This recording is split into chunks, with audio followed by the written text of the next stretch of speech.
अस्सलाम वालेकुम रहमतुल्लाहि व बरकातहू। नापाकी की हालत में कोई चीज़ छू लिया तो क्या वो चीज़ नापाक हो जाती है? नापाकी की हालत में दीनी किताब पढ़ना कैसा है? नापाकी की हालत में कलीमा और सूरा फातिहा पढ़ना, तस्बीह छूना, जाए नमाज पर बैठना कैसा है? तो आज हम इन सब मसलों के बारे में जानेंगे कि नापाकी की हालत में हम क्या क्या कर सकते हैं और नापाकी की हालत में फ़ोन पर तिलावत सुनना कैसा है। तो इन सब के बारे में आज हम जानेंगे। सबसे पहले ये क्लियर कर देते हैं कि नापाकी की हालत में कोई भी चीज़ छूने से नापाक नहीं होता है। जैसे कि जब ख़वातीन नापाक होती हैं तो उस कंडीशन में वो किसी भी बर्तन में पानी पी लिया या खा लिया तो वो नापाक नहीं होता है। नापाकी की हालत में कुछ भी छूने से वो नापाक नहीं होता है। देखिए, बहुत सारे लोग ये बोलते हैं कि नापाकी की हालत में ख़वातीन जो कपड़ा पहनी रहती हैं वो नापाक हो जाता है, जिस बिस्तर पर वो सोती हैं वो नापाक हो जाता है। तो सबसे पहले हम ये क्लियर कर देते हैं कि अगर नापाकी की हालत में ख़वातीन जो कपड़े पहनी रहती हैं तो वो कपड़ा नापाक नहीं होता है।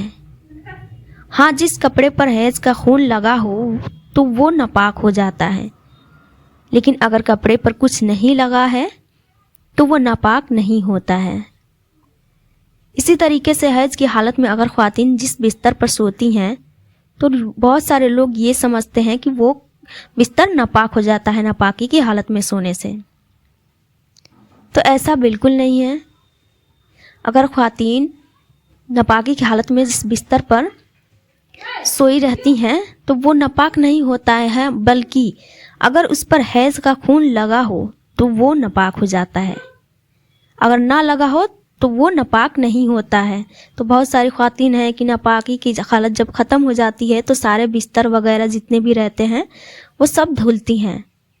देखिए, धुलना तो सही है, ठीक है, धुल सकते हैं, पर ये सोचकर कि ये नापाक है, इस पे सोए रहने से तो ये सही नहीं है, दुरुस्त नहीं है।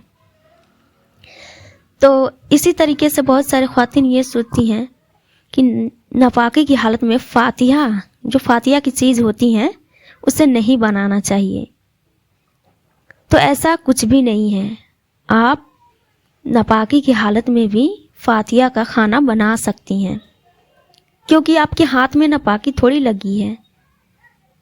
आप फातिहा खाना बना सकती हैं। इसी तरीके से बाज़ ख़वातीन ये कहती हैं कि नापाकी की हालत में जाए नमाज छूना या तस्बीह छूना नहीं चाहिए। नापाकी की हालत में जाए नमाज या तस्बीह छूने से कुछ नहीं होता है।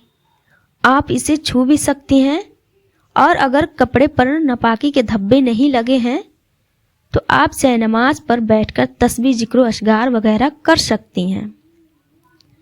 इसी तरीके से नापाकी की हालत में आप कुरान की आयत नहीं पढ़ सकती हैं। तिलावत की नीयत से आप इसे नहीं पढ़ सकती हैं, वरना उर्दू की जितनी भी दीनी किताबें हैं आप उसे पढ़ सकती हैं, इसमें कोई हर्ज नहीं। इसी तरीके से नापाकी की हालत में कलिमा तय्यबा, ज़िक्र, अशगार कर सकती हैं, लेकिन सूरह फातिहा नहीं पढ़ सकती, क्योंकि सूरह फातिहा जो है कुरान की आयत है, कुरान की सूरत है। तो कुरान की तिलावत की नीयत से इसे आप नहीं पढ़ सकती।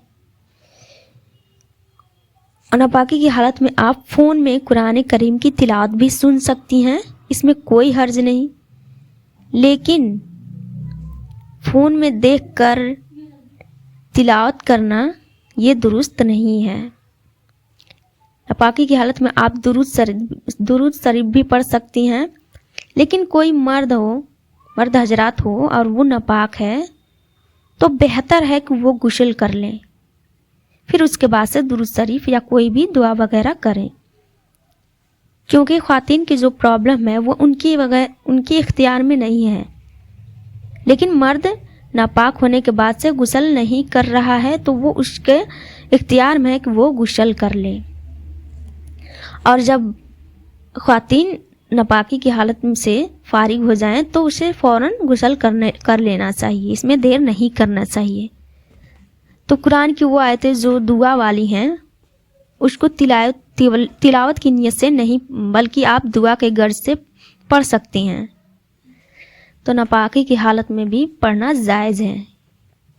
नापाकी की हालत में आप तिलावत नहीं कर सकती हैं, कुरान करीम की नमाज नहीं पढ़ सकती हैं या कुरान को छू नहीं सकती हैं, बल्कि उसके अलावा आप बाकी जितने जिक्र असगार वगैरह हैं वो पढ़ सकती हैं। या फिर कुरान करीम की कोई भी टुकड़ा वगैरह हो तो आप उसे नहीं छू सकती हैं। तो ये जितने भी मसाइल थे नापाकी के बारे में उसको हमने बता दिया है, क्लियर कर दिया है कि आप नापाकी की हालत में क्या कर सकती हैं और क्या नहीं कर सकती हैं। तो उम्मीद है यह मसला आपको अच्छे से समझ में आ गया होगा। आपसे गुजारिश है प्लीज़ वीडियो को लाइक करें, सब्सक्राइब करें और दूसरों तक शेयर करना ना भूलें। अस्सलामु अलैकुम वरहमतुल्लाहि वबरकातुहू।